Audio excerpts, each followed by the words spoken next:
Discussing about the frequency. Basically frequency का count है कि दिए हुए n नंबर ऑफ एरेज में से सेलेक्टिव एरेज की काउंट को फाइंड आउट करना। एरे हम यहाँ इसलिए यूज कर रहे हैं कि basically frequency is a array formula, और एरे बनाने के लिए एक्सेल में फॉर्मूला के साथ एक छोटी सी ट्रिक करी जाती है, और वो ट्रिक है that after writing the formula we need to press Ctrl Shift and Enter। Identification of the array formula पहचानेंगे कैसे? ये जो आगे में कर्ली ब्रैकेट्स लग रहे हैं, लगे हुए ना, this completely represent that it's a array formula। Array को मानिए कि हम बल्क में सिंपल सम के लिए इस्तेमाल करें, बच्चों का स्टूडेंट जब बनाए और टोटल ऐड उसमें भी एरे लगा देंगे तो बात करते हैं। हाँ, एरे में एक छोटा सा एडवांटेज कह लीजिए या डिसएडवांटेज कह लीजिए, ये मेरा पूरा फॉर्मूला एरे है, is it? Let's suppose I need to remove this formula because this particular subject need not to be calculated। You cannot change the part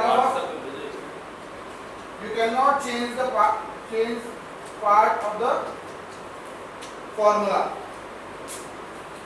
भैया मतलब एरे में जब भी चेंज करना है पूरा का पूरा लॉट चेंज होगा, एक इंडिविजुअल को हम चेंज नहीं कर सकते हैं। अब इस एग्जांपल में मेरे पास एक डेटा है जिसमें ये तीन चीजें हैं, employee ID, employee name and the employee age. For cross verification I have just highlighted the age with the value of 29।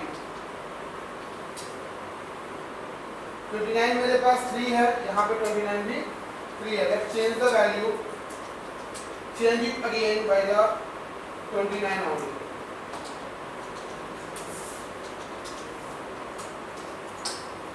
अब इसमें अगर यहाँ हम कोई वैल्यू हटा देते हैं,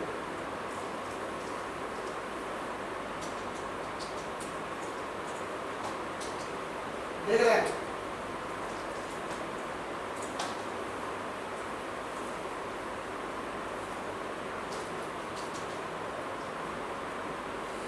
एरे का एक तरीके से ड्रॉबैक ही है भाई। नहीं, मैंने यहाँ पे इनपुट कर दिया तो this value must be became 0, लेकिन वहाँ पे वो सर्टेन वैल्यूज दिखा रहा है क्योंकि मैंने उसे दिया हुआ है कि इस रेंज से इस रेंज को काउंट करना है, D2 to D10।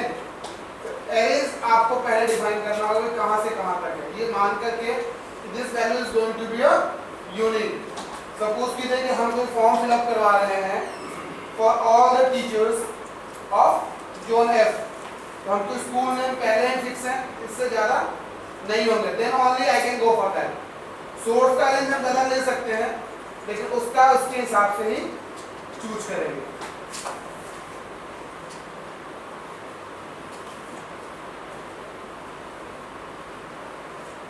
उसके बाद आता है इंडेक्स और मैच। ये एक्चुअली दो अलग अलग फॉर्मूला हैं, इंडेक्स एंड मैच। अब यहां देखिए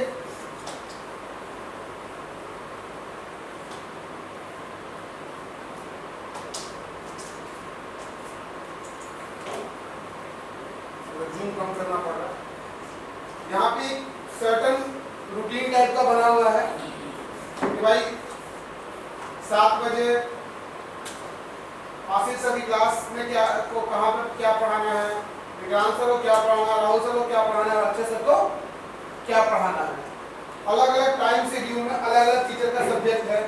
इसे यूँ मान सकते हैं कि हम एक डिपार्टमेंट में एक स्कूल में 4 टीचर हैं,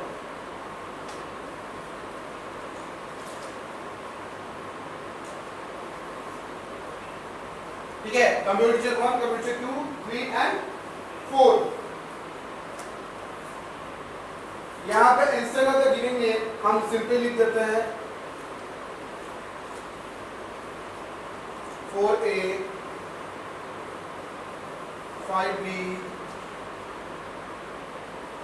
6A और 7 फॉर एग्जाम्पल। मतलब आप कुछ भी यहाँ पे वैल्यू दे सकते हैं। अब मुझे देखना है कि 12 बजे यहाँ पे नॉट हैश मैंने आ रहा है, रीजन यही है कि मैंने यहाँ से चेंज कर दिया है, ठीक है। यहाँ राहुल सर लिखा हुआ है लेकिन यहाँ पे हैश समथिंग करके आ रहा है, यहाँ राहुल सर है। यहाँ से अगर हम चेंज करते हैं सपोज ये C4, तो C4 को 12 बजे क्या पढ़ाना है भाई, यहाँ पे हम कर देते हैं R, यहाँ पे क्या आ जाएगा R। अब इसमें हो क्या रहा है कि हॉरिजॉन्टली और वर्टिकली दोनों ही डायरेक्शन में मेरे डेटा को चेक कर रहा है। इसमें हमने दो फॉर्मूला यूज किया है। पहला फॉर्मूला है इंडेक्स और दूसरा है मैच। अच्छा, ये जो ड्रॉप डाउन बना है इसमें कोई किसी को कंफ्यूजन नहीं है, कहां से आ गया टाइम पर वहां से नहीं, मतलब ड्रॉप डाउन बना कैसे, इसमें किसी को कंफ्यूजन नहीं है। ड्रॉप डाउन मान सपोज कीजिए कि मैं यहाँ पे चाहता हूँ कि ड्रॉप डाउन में कुछ सर्टेन वैल्यूज है, डेटा में जाएंगे and there is a column called data validation. Icon में छुपा हुआ है, हां बाकी फिर लाइन कॉलम में बदल हो रहा है, ठीक है। डेटा वैलिडेशन इस पे आप क्लिक करेंगे, there is a certain options like any value, whole number, decimal, place, date, time, text length, custom. From here we will go for the list. Now list can be dynamic मतलब Excel में कहीं से लिखा है वहां से उठाएगा, वहां जो लिखा होगा वही लिस्ट में आएगा। और एक कैन बी स्टैटिक का मतलब कि मैंने फिक्स कर दिया कि यही चीजें आएंगी वही। हाँ, अगर डायनेमिक चाहिए जस्ट सिंपली यहाँ क्लिक कीजिए और इसको सिलेक्ट कर दीजिए। सिलेक्ट करने के बाद ओके। अब ये डायनेमिक है। डायनेमिक क्यों है, हम इसमें अगर चेंज करते हैं, इसको मैं लिख देगा लेट चेंजेस,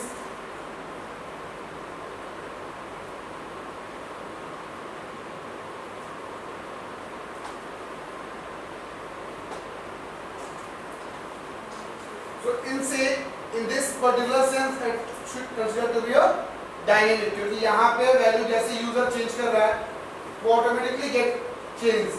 स्टैटिक में क्या होगा, प्रोसेस वही रहेगा, बस यहाँ पे रेंज देने की जगह हम खुद से टाइप कर देंगे।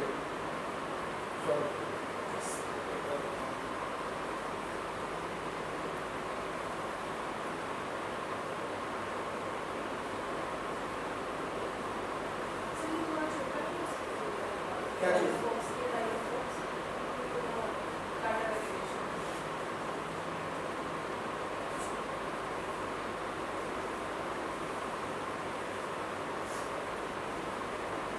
अब मैंने 5 तक लिया और यहाँ पे कर दिया 9, ओके। अब यहाँ पे वही वैल्यूज है, अब हम वहाँ कुछ भी चेंज कर दें उससे मतलब नहीं है, वो वही वैल्यूज को फिट उठाएगा जो वहाँ पे दिया हुआ है। Data validation can be used for many purpose, like मैं चाहता हूँ कि जो भी लेंथ कैरेक्टर वो इनपुट करे वो मिनिमम 2 कैरेक्टर का हो या मैक्सिमम इतना कैरेक्टर भी हो, और the value should not be duplicate, वो भी हम यहां से रोक सकते हैं क्योंकि इसमें एक चीज दे दी गई है दैट्स कॉल्ड कस्टम। कस्टम का मतलब हो गया, यहाँ क्लिक कीजिए और अकल में मतलब ऊपर के फ्लोर पर जितने घोड़े हैं सबको गिराए काम पर लगा दीजिए। जितना मैक्सिमम आप डीप थिंकिंग कर सकते हैं कि ये चीजें हो, ऐसे फॉर्मूलाज हो that can be use over there for the validation purpose. अगर कर्कश वाली आवाज में किसी को नींद आ रही है तो बोल मिल जाती है, ठीक है। सहयोग तो कहाँ पे लगा है?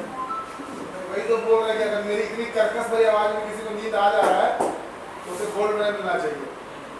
यहाँ से सपोज कीजिए कि हम एंट्री कर रहे हैं फॉर एग्जांपल रियल शीट बना रहे हैं। हाँ जी, या तो खुद से चुप हो जाइए नहीं मैं सारे पेयर को तोड़ दूंगा। ये सही है। क्योंकि मैं जो टॉपिक डिस्कस कर रहा हूँ आप डे टू डे लाइफ में हर कोई यूज कर रहा है। उसके लिए कोई मल्टीपल फॉर्मूला यूज कर रहा है, कोई 10 जगह से कर रहा है।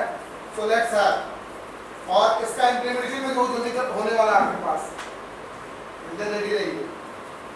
लेट्स सपोज कि आप क्लास टीचर हैं और you are with coordinating the examination department, या आपके कोई बहुत अच्छे मित्र हैं, आप वो क्लास टीचर हैं कर देंगे, तो अभी समझिए कि आप भी क्लास टीचर हैं, काम आप भी वादा करना है। से अधिक specially the work which is to be done by the system, अगर वो उतने टेक्नो सेवी नहीं है तो उस केस में उन्होंने शीट दिया, भाई वो शीट ना दो ना, उसमें हम बच्चा का रोल नंबर से एंट्री कर देंगे।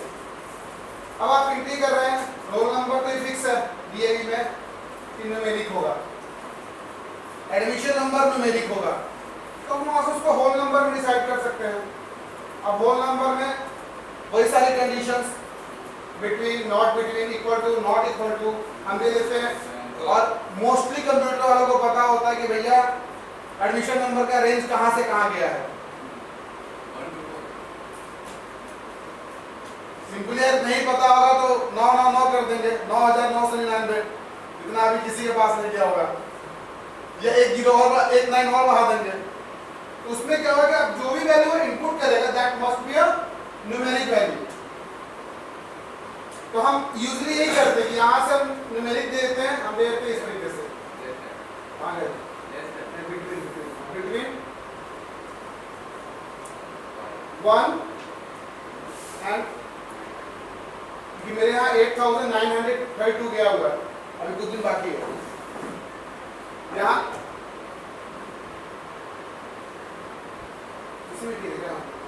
ठीक है, यहाँ 2 आ गया।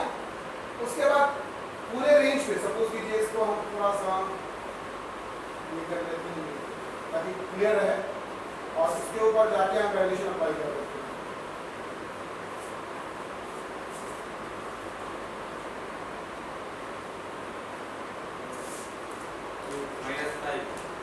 हाँ, -5 मैंने 1 क्यों दिया था? It should not be less than 1, even it can not be 0, आप तो नेगेटिव चलेगा। आउट ऑफ द बॉक्स नहीं हो गया, उसकी कैपेबिलिटी से ज़्यादा हो गया।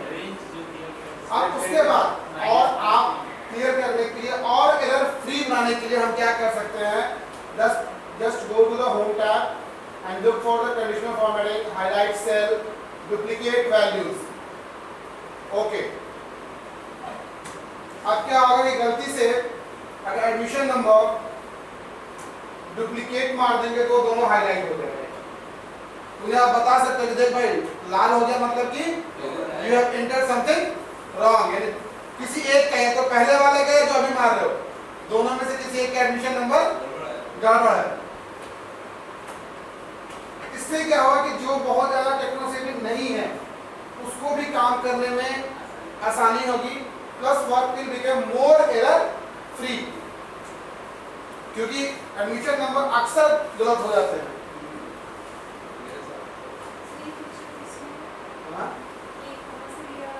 ये कलर करने के लिए होम टैब में कंडीशनल फॉर्मेटिंग, उसके अंदर highlight cell and there is the value duplicate value. इसमें हम लोग नंबर का रेंज भी दे सकते हैं, उसको भी अलग अलग कलर से जैसे रिजल्ट बना रहे हैं तो उसको कर सकते हैं। वो मैंने क्या बोला कि ऑप्शंस इसमें है, आप उसको किस तरीके से यूज करते हो ये आप पे डिपेंड करता है। डुप्लीकेट वैल्यू एंट्री ना, हां डुप्लीकेट वैल्यू एंट्री ना, तो हाँ, उसमें नया रूल भी हम लगाना पड़ेगा। नहीं पक्का नहीं चल रहा ना, नहीं चल रहा ना, रात भर में दिमाग का घोड़ा दौड़ाइए, ठीक है। मेरा असाइनमेंट इसमें यही है डेटा वैल्यूएशन में कि मैं एंट्री करूं तो डुप्लीकेट वैल्यू ले ही नहीं, लाल कलर हो गया, बड़ा लाल कलर रेड कलर, बट वो रेड हो ही ना, इधर हम होने ही क्यों दें? पॉसिबल है?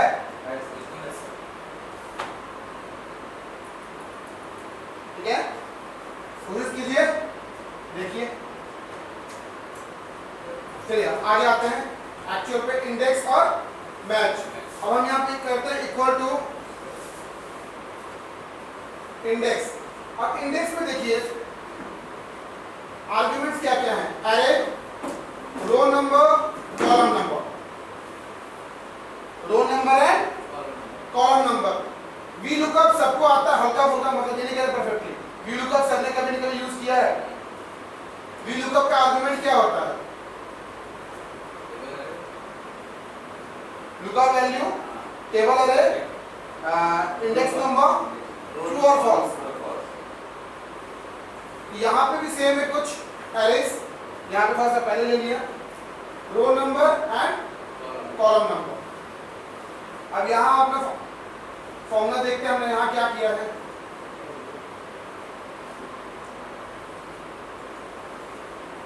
यहाँ हमने लिखा है इंडेक्स, उसके बाद क्या लिखा है? रो नंबर, A2 से A9, ये अरे E9, हेडर लिया, A2 to E9, match G3। अब इसमें हमने क्या किया है कि इंडेक्स का मेरा सिंटेक्स क्या है, इसको ध्यान रखिए।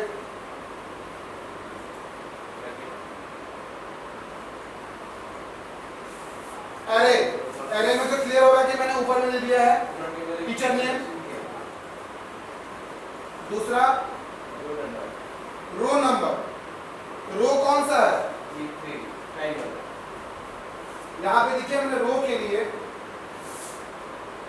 रो नंबर यहाँ है, रो कौन सा होता है?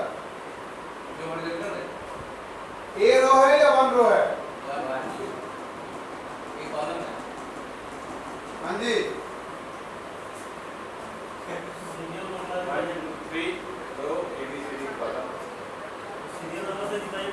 अरे देखो मेरे क्वेश्चन का जवाब स्क्रीन पे है। यहाँ रो नंबर लिखा हुआ है, यहाँ कॉलम नंबर लिखा हुआ है, और वो किसका है? वो C4 का है, जिसकी वैल्यू क्या है? R।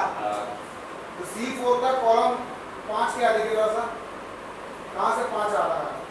1 2 3 4 5 6, यहाँ से आ रहा ना ये 1 2 3 4 5 6 एंड 7। तो रो नंबर कैसे निकल रहा है? देखिए इस तरीके से निकल रहा है, और कॉलम मेरा कैसे निकल रहा है?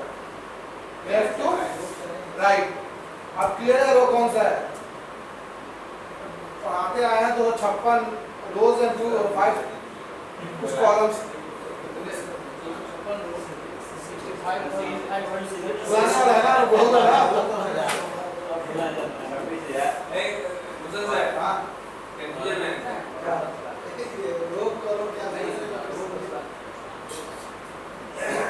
देखिए सिंपल बच्चों को बताइए, लेफ्ट टू राइट जो आपका है, इसमें value left to right move कर रही है, that's a column.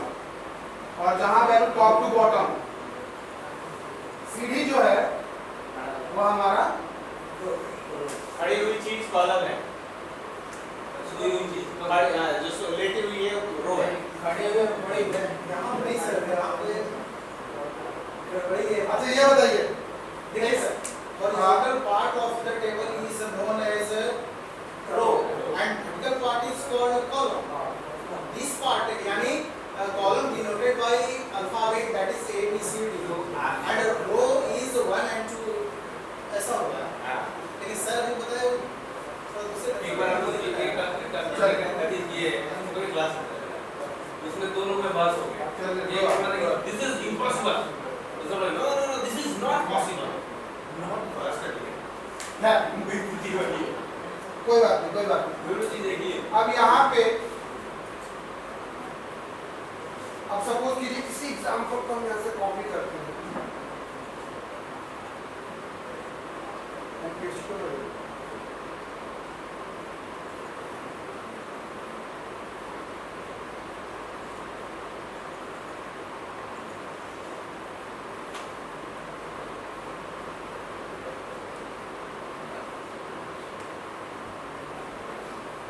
Excel GUI पे काम करता है।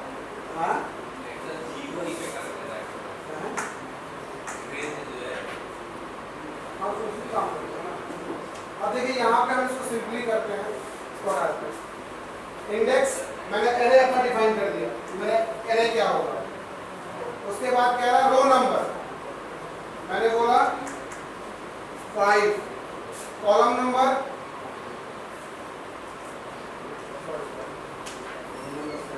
7,5।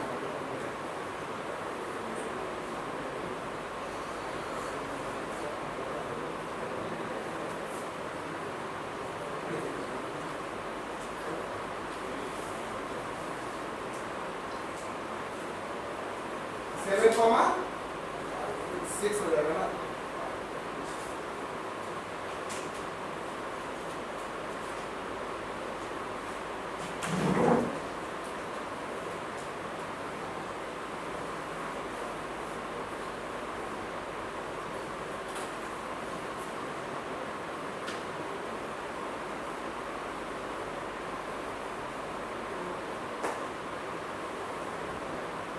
अब C4 का 6,5, 1 2 3 4, हाँ ऊपर से लिया है ना वो, यहाँ को लेके चल रहा उसको।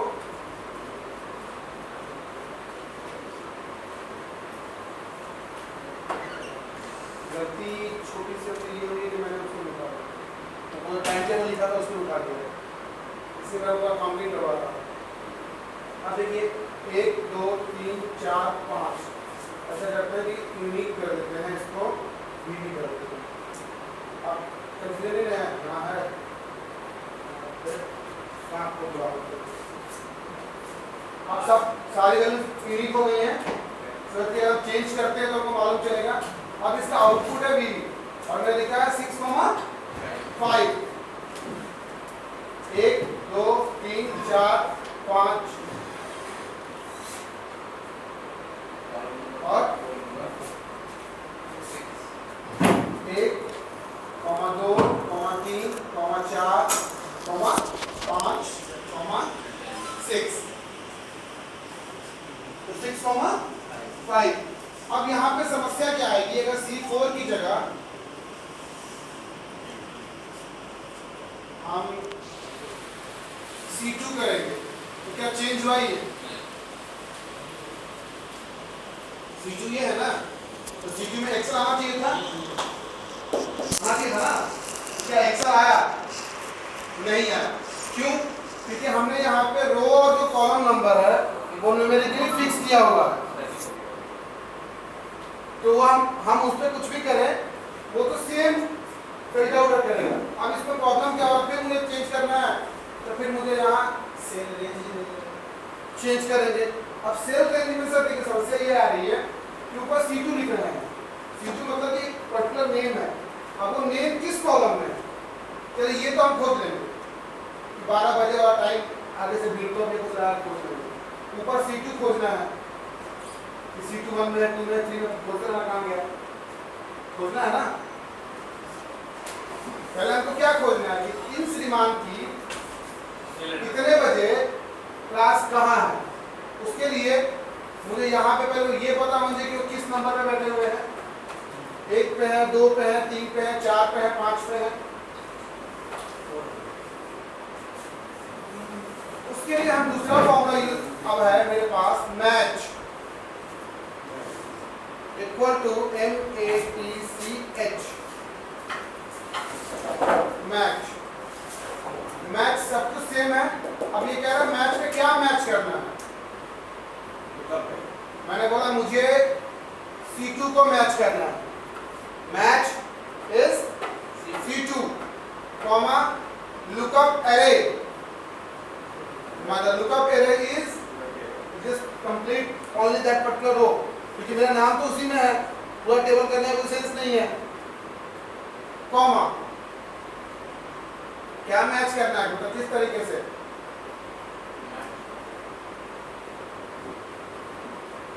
तीन तरह के मैच है, लेस देन, एग्जैक्ट और ग्रेटर देन. मुझे क्या चाहिए? एग्जैक्ट चाहिए ना. पता लगा वरुण कुमार सिंह है, वरुण कुमार तिवारी है, तो वरुण कुमार सिंह के लिए तिवारी वाला क्लास दिखा रहा, तिवारी के लिए सिंह का. तो हम कहेंगे भैया एग्जैक्ट दिखाओ, ब्रैकेट क्लोज. अब बता रहा है कि C2 कितने नंबर पे है? 3 नंबर पे है. पहले चेक यहां देखिए, 1 2 3. एक का तो मुझे डायनेमिक मिल गया. अब चेंज करके देखते हैं, यहां से रिपीट चेंज स्मॉल कर देते हैं. विजिबल है नाउ. यहां से C4 किए, वो चेंज हुआ.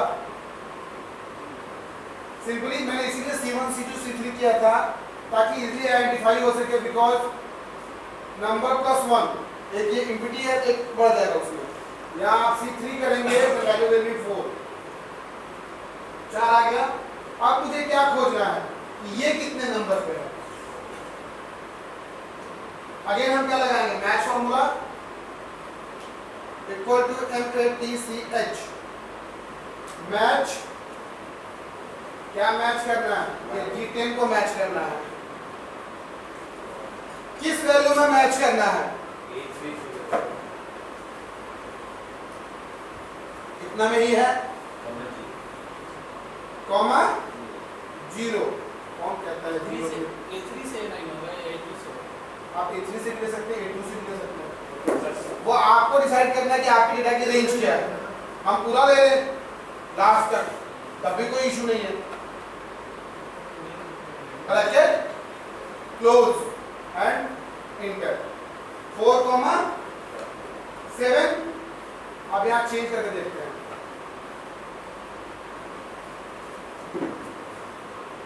चेंज हो गया.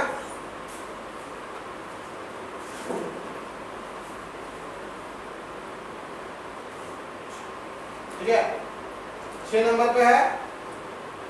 आप अगर जैसा आप कह रहे थे, क्या नाम रंजीत सर, A2 से ले A1 से, मैंने A2 से ले लीजिए, वो घट जाएगा. सेल काउंट कम हो जाएगा और कोई अंतर नहीं पड़ेगा. हम जहाँ सिलेक्शन देंगे वो वहीं से वन मानेंगे. हेडिंग के चलते कभी-कभी आता है फॉर्मूला में, जैसे जो हमारा वो है. अब देखिए इसमें एक advantage, those who are using VLOOKUP, उसमें एक VLOOKUP सबसे बड़ी जो मुझे ड्रॉबैक के, अच्छा फॉर्मूला, बहुत स्ट्रांग फॉर्मूला है, यूजफुल फॉर्मूला, लेकिन उसके ड्रॉबैक मुझे समझ में आता है. दैट इज जिस वैल्यू से आप लुकअप कर रहे हैं, means your primary value will be the first value of your array. मतलब अगर रोल नंबर से खोज रहे हैं तो आप जो array सिलेक्ट कर रहे हैं उसका पहला वैल्यू क्या होना चाहिए? रोल नंबर की ही होनी चाहिए. अगर दूसरा तीसरा हुआ तो वो काम नहीं कहता है.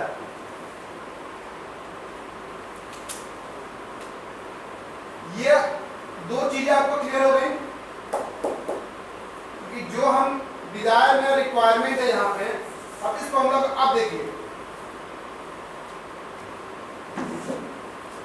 इंडेक्स A2 to A9 पूरा रेंज मैंने दिया उसको. उसके बाद मुझे क्या बताना था? रोल नंबर बताना है ना, तो मैंने ये लगा दिया G3 कहाँ गया? ये हो गया A2 to A9. मैंने उस पूरे रेंज में बताया कि भाई खोजो ये टाइम कहाँ पे है, कॉमा. फिर मुझे क्या किया था? Column number. तो कॉलम नंबर के मैंने फिर क्या लगा दिया? मैच. फिर मैंने क्या लगा दिया? मैच. तो वहां से वो मैच फॉर्मूला लेके उसमें रो नंबर और कॉलम नंबर उसको एज आपको दे दिया. हम चाहे तो ऐसे कर सकते थे इसको.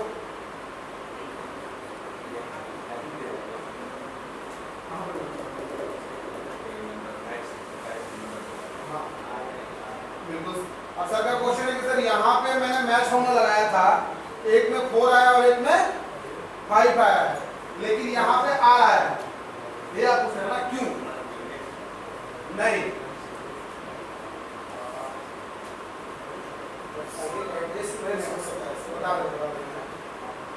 ऑप्शन मुझे दिख जाए तो मैं कंप्लीट उसको यही कर दूँ। हाँ, वो फॉर्मूला जो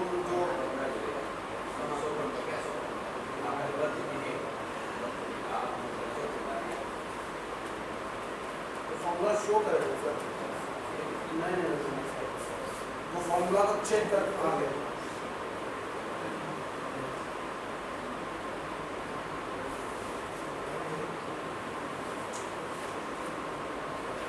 इसमें एक ऑप्शन होता है स्टेप बाय स्टेप कैलकुलस। अब देखिए इसमें हो क्या रहा है sir, index A2 to A9 comma मुझे एक नंबर देना था, वहां पे मैंने नंबर की जगह फॉर्मूला दे दिया, तो उस फॉर्मूले का जो आउटपुट आएगा वो वहां पे इवैल्यूएट हो क्या आएगा।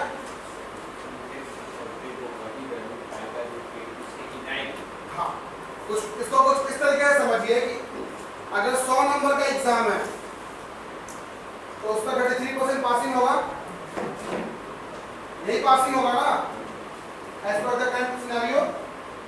लेकिन जरूरी है कि सब एग्जाम 100 का ही होता है, 100 का एग्जाम ही नहीं होता है, 80 तक जाता है मैक्सिमम, किसी भी सब्जेक्ट में 100 नहीं जाता है, 20 नंबर इंटरनल है। अब चलिए हम आप कहते हैं कि नहीं सर 80 कर दीजिए, अरे ठीक है, मैंने पासिंग को यहाँ पे 27 कर दिया। और क्या कर सकते हैं हम पासिंग चेक करने के लिए? पासिंग का क्राइटेरिया क्या है? 33%। तो मैंने यहाँ पे मैन्युअली 33% लिखने की जगह फॉर्मूला लगा दिया इक्वल टू ये इंटू 33/, ठीक है। यही काम मैंने वहां कर दिया, मैन्युअली जाके कॉलम नंबर कौन सा लिखने की जगह मैच फॉर्मूला को यूज करके वो वैल्यू को मैंने वहां पे फिच आउट कर लिया। नहीं क्लियर हुआ?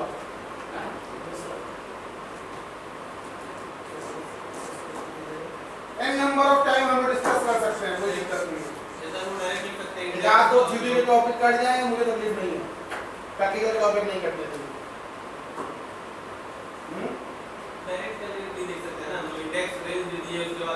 डायरेक्ट में क्या होगा, अगर हम डायरेक्ट हर बार जब नाम चेंज करेंगे तब तक मुझे कॉलम नंबर और रो नंबर चेंज करना पड़ेगा। नहीं तो हम समझने के लिए बोल रहे हैं। हाँ।